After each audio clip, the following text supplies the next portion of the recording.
Do you remember your sex education? Was it helpful to you? Was it filled with scientific information rather than real, practical advice? I'm Diggory Wait, and this is the Real Sex Education. Each week, I'll be joined by a guest. We'll impart our own sex wisdom, ask our own sex questions, and we'll go over all the things they don't teach you in school. To bring this all together, though, we'll need an expert, a sexpert, if you will. But the only sex and relationship therapist I know is my mum. Hello, Mum. Hello, Diggs.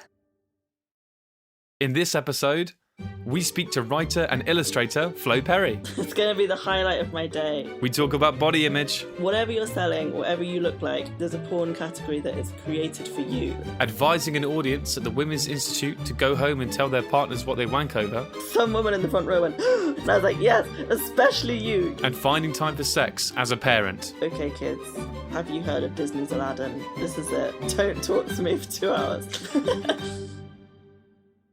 Hello and welcome to the Real Sex Education. I'm Diggory Wait and I'm joined as ever by accredited sex and relationship therapist Cate Campbell. Hello, Mum. Hello, Diggs. Each week, Mum and I invite a guest on to talk all things sex and relationships. This week, we're joined by Flo Perry, author of the How to Have Feminist Sex, a fairly graphic guide.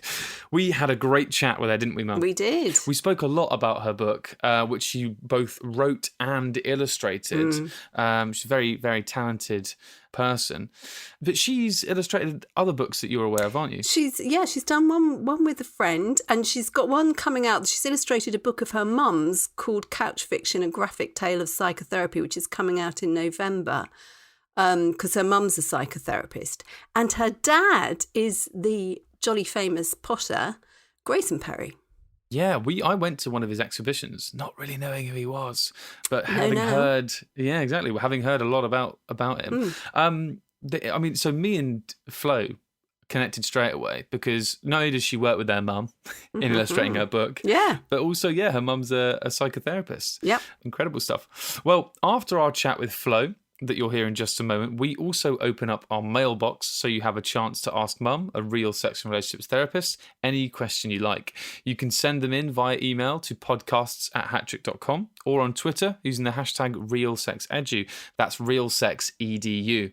Now, though, it's time for our chat with writer and illustrator Flo Perry, and I began the interview by asking her what her sex education was like. I think it was like crap, as is the average of this country.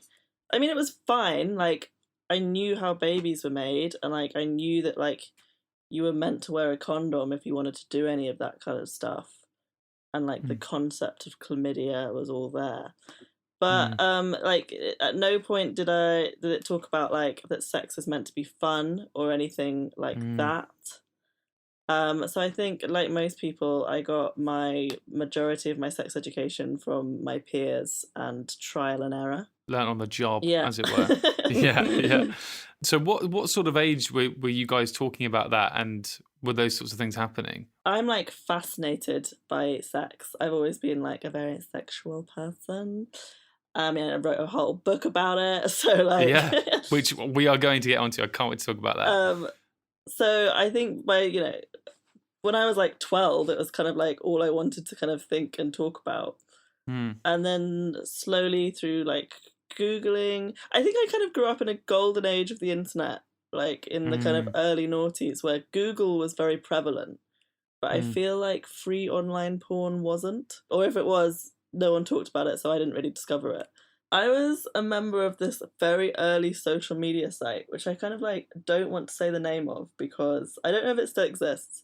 And I used to write a blog on it, so oh dear, I'm not so people might be able to find it. Yeah, but it was called something like the Gay Young People Society, different words. Yeah, it was great. It was like for under 25 LGBTQ people, and I used to blog on it all the time and read all the forums. So I really enjoyed the blogging aspect, and I had like a reasonably popular blog on it, not to brag, which I've tried to find since and can't. So I really hope no one else can. I had like a good time chatting to like other people, mostly in this country, about what it was like being like 14, involuntary celibate, and kind of bisexual, and that was really great. I mean, that will freak some people out, though. And I mean, Mum, as a parent, are you thinking a little bit like, oh, God, 14-year-olds chatting about sex online? Not at all, no. No? Because it sounds really helpful. And look, Flo's gone on to become a sex educator with her amazing book. And I have to tell you, Flo, Diggs loves your book. He really loves your book. Yeah, wow. It's so sad. It arrived just the other day, and I was round Mum's when it came. I read the first 5 pages and I was like, this is the best book I've ever read in my entire life. I'm dyslexic and I've always found reading a thing for school and all that sort of stuff. So your book is absolutely perfect. Big, nice letters, great subject matter, and lots of lovely pictures as well. Pictures, yeah. I'm also dyslexic and I love graphic novels and I'm really passionate about them. So it was a no-brainer for me to do it like that. Now we're on the subject of your book. I really want to talk about it, and so let's just dive straight in. What's the book called? It's called How to Have Feminist Sex. How to Have Feminist Sex. Amazing. And how did the book come about? Basically, I saw a lot of I read a lot of quite serious, heavy books on sex in a kind of feminist viewpoint. But sex is meant to be fun, and that is something that I think is really missing from the feminist dialogue of sex. And women hardly ever talk about sex as a fun thing. It's all about what you should be doing, how much sex you should be having, what's too much, what's not enough. And I wanted to kind of rebrand the focus and be this is kind of how to enjoy sex and learn about what you actually want and focus on yourself, really. And it is, I cover some heavy stuff and it's quite academic in places, but in a way that is funny and fun and accessible for people of all ages to enjoy, I think. And what's the response been like to the book? The best thing I get is I probably get 2 to 3 messages on Instagram a week from random women who are just I just read your book and thank you so much. This is what I needed to hear. I'm going to give it to all my friends. I feel more relaxed about sex generally and the whole thing. Because so many women sex is a source of trauma. Not only if you've experienced sexual violence, just being a woman walking around, you have a complicated relationship with sex because you often get sexual attention when you don't want it and then not enough when you do want it. And it's all kind of complicated feelings for everyone. And just if I can help anyone think about that and process that, then I'm happy with what I've done. So it resonates with a lot of women. How would you define feminist sex? Got to read the book, Diggs. I will. As soon as I come back to yours, I am going to nick it off you. I'm so sorry.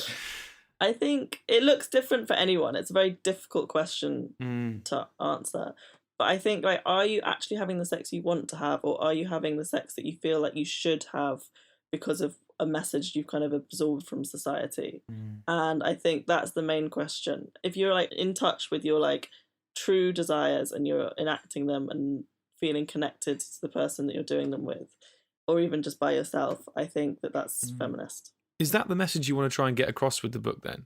Is there one thing you really want to get into people's heads when they read it, or something that you think is particularly important or that you're proud of in the book? I think the thing that the majority of women need to hear that will change how they have sex is, if you were thinner, you might not necessarily be happier or even more desired. The kind of ideal body that we are shoved down our throats, you need this, you need to give money to look like this and sacrifice your pleasures in life to look like this. If you did achieve that body, there is no guarantee that you'd be happier, that you'd be having better sex, that your boyfriend would fancy you more.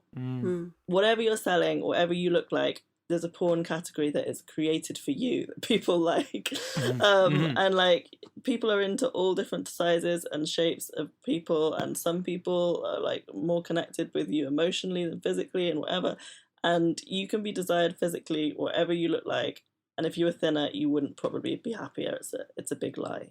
And if you get over that, then you start to get into things like, am I having an orgasm? Is it the right kind of orgasm? Is it good enough? Am I doing it quickly enough? Am I doing it at all? All of that. There's always something. Yeah. So let go of all the shoulds and the what you're kind of sold is this idea of perfection that's just out of reach, and be happy with what you can achieve now, and that's enough, basically. Absolutely. It's a beautiful thing, yeah. I mean, that way also you're sort of cheating the system. If you're I know I'm being told I'll be happy if I keep striving for this other thing, I'm going to cheat the system, actually just be happy with what I've got and what I'm doing now and what feels nice for me and with my partner. Yeah, Yeah. that's a great message. Is that something then you wish that you'd known back in the day when you were blogging online and stuff? Yeah, I think like all teenage girls, I kind of always wanted like a flat tummy, and I think now I'm very much over that. But that has like Mm. taken a lot of work. Mm. I'm not even particularly fat. I'm like a size 12, 14. And for me, even like it took a lot of work. So if you fit into that less, it's like so much work because society tells you so much that you should be thin. Mm. And I wish I'd learned sooner that like you just don't have to be. Taking it back to you, Flo, very personal question. What you've obviously thought about sex a lot. What does sex mean to you? I mean, sex is a huge part of my relationship. As you can see, I'm in my bedroom right now. I just want to show you. Obviously, listeners can't see this, but we have a huge poster Oh of my word! Saint Teresa in ecstasy above my bed. Yes, that is, Brilliant. and that's and then amazing. we have these naked pictures over here. Or don't ignore the mess. So yeah, our whole relationship is very sexual and it's very much part of. She's not my friend. She's my lover. Like, I mean, she is also my best friend. We talk about sex every day. Even if we don't have sex, we still talk about it. We relate sexually to each other. And yeah, it's just like a huge part of my life. And like, I need to be having good sex to be happy, basically. And it makes you so much closer with your partner as well if you have regular sex. Like, I notice if like something happens and we don't have sex for like a week or so, you start to get irritated more easily, definitely. And how do you? Because I know that I can hear them now. They're screaming. People at home being like, "Well, how do you do that? How do I do that?" Because I feel like there's loads of people out here who want to be having more sex with their partner. Because we speak to people all the time who go, whenever we talk about sex, it's just about, "Oh, are you having any?" And for so many couples, that's how long have you been going out with your partner for? A year and a half. A year and a half. So even by that point, for some people, like they're not having sex as regularly. So how do you get to that point? I think basically, if there's something else wrong in your relationship, sex is probably the first thing to go. If you have another kind of communication issue, if you're irritated at one another, you're not going to want to shag. And I think having open communication and like just talking about issues as they come up is probably the best way to do that.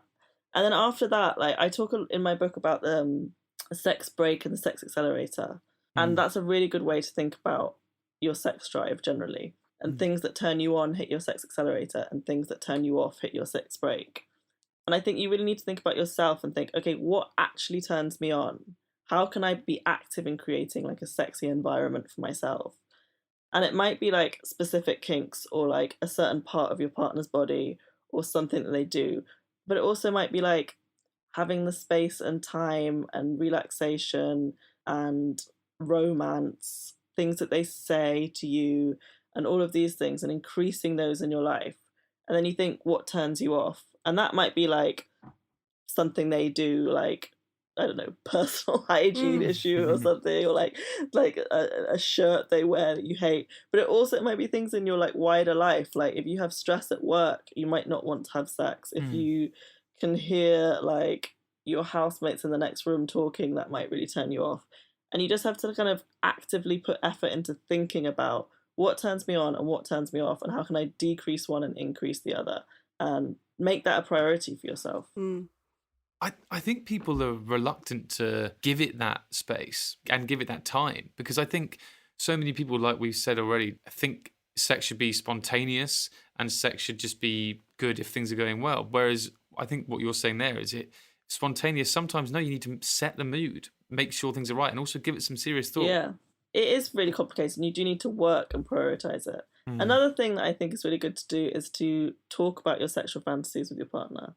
I actually gave a talk pre-lockdown to the Manchester Women's Institute, which was super fun. Fantastic. And I was like talking to them, and I was like, if you do want to do one thing to improve your sex life, everyone, like go home tonight and tell your partner the sexual fantasy that you used to wank about when you were 14. And like some woman in the front row went, and I was like, yes, especially you. You need to go and like share, like think actively about what do you actually wank about, and then tell your partner that. Again, it's all about communication. That's you being really open and honest, and then that's a lot of bonding going on there. But then also maybe would it be about like working to that end, or just so you get a better understanding of what your turn-ons are and what your Yeah, partner's like, turn-ons are. for some people, fantasies are just a fantasy, and like it's like not really about the specifics of the fantasy, but more the feelings they have in that scenario. And for other people, they literally want to recreate their fantasies. And I think you just need to talk to each other and work out what you want and what you want to include in your sex life.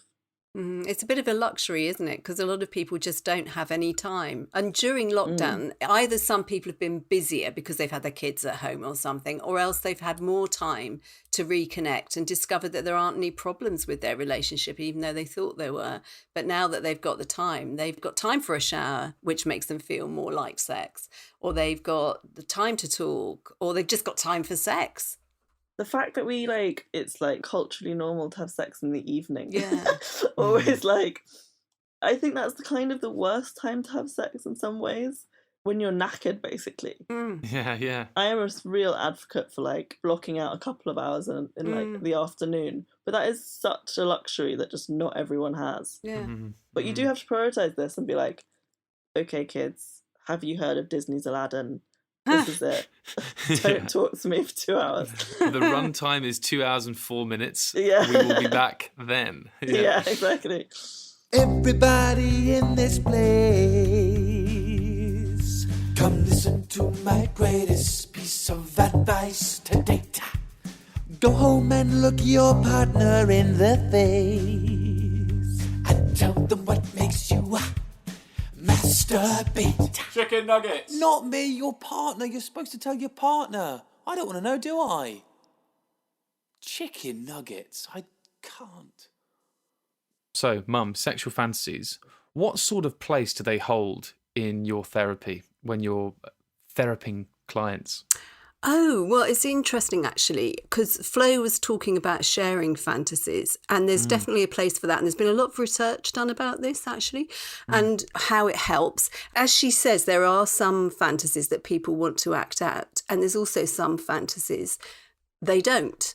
And sometimes there are fantasies that people should keep to themselves, I guess. So, for instance, if your go-to fantasy is shared with a partner who thinks it's hilarious or says, oh, that's not very realistic, then it's going to ruin it for you. So you don't want to be sharing that particularly.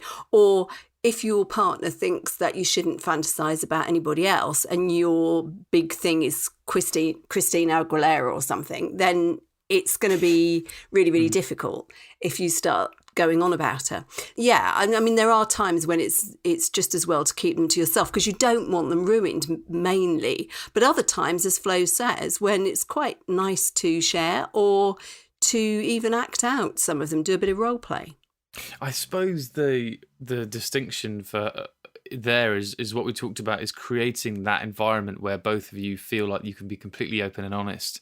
And that means creating an environment of no judgment, which I actually think is very, very hard to cultivate. It really is. So I think when you do go into something like this, as enthusiastic as I was when we were talking about it with Flo, I think you really have to be the judge of whether or not there is any judgment in the room with your partner, which obviously I suppose we all want there not to be, but unfortunately just there is inherently sometimes, you know? Yeah, I think you have to judge the judgment and judge your, where you are in the relationship. I mean, I guess before you start doing the exchanging, you've got to sort of contract and have some boundaries around what's okay and what isn't. And I guess that's what she was basically saying. When you've reached that accommodation, all bets are off. You can share as much as you like, and definitely works for her. And I guess there are people that find it also very difficult to fantasize and need a little bit of encouragement and help with that, or feel very embarrassed or self-conscious about it, just as they feel self-conscious about their bodies. What's going on in the head is just as much of an obstacle sometimes. And the bodies, in fact, we talked about quite a lot. It's almost a mission with Flo to encourage people to be okay with their bodies, to love their bodies, and quite right too. She writes about it in her book. And I've picked it up in my blog as well this time, because I think it's a really, really important issue, and she makes some excellent points. Usually towards the end of things, we like to ask our guests, how was it for you? And what did you like talking about today, that sort of thing. Have you have any thoughts on the last hour or so? I've had a great time. It's been really great for me. Like, maybe the best podcast I've ever recorded via Zoom. Yay. How many have you done? This is my only one. I thought it might be. Good. Yeah, excellent. But is there anything that you'd like to, a message that you'd really like to get across to people? I think that you can prioritize sex in your life. I think that we were really taught that like sex would just like naturally happen, and if it doesn't just happen completely spontaneously and naturally, then like there's something wrong. But actually, like, it's an important area of your life that you can put work and time and effort and thinking. And I don't mean money. Like, I don't think you need to like buy all the accessories necessarily. I mean, like, just some time thinking about what it means to you, and like having some like conscious wanks where you really think about like what you want, what you desire from life. Oh, have conscious wanks. I've said it recently on the podcast. I want to say this again. What a t-shirt that we need to get out there. Yeah, especially if you maybe don't use porn and just try and use what your brain conjures up occasionally. I think that we should all have. A friend of mine recently referred to it as an imagine wank. And I think that That's such a cute you should name occasionally have an imagine wank. And then next time you'll be better at Googling what kind of porn you actually want to watch. Exactly. More creatively. Exactly. Yeah. That was great fun. Thank you so much. Brilliant.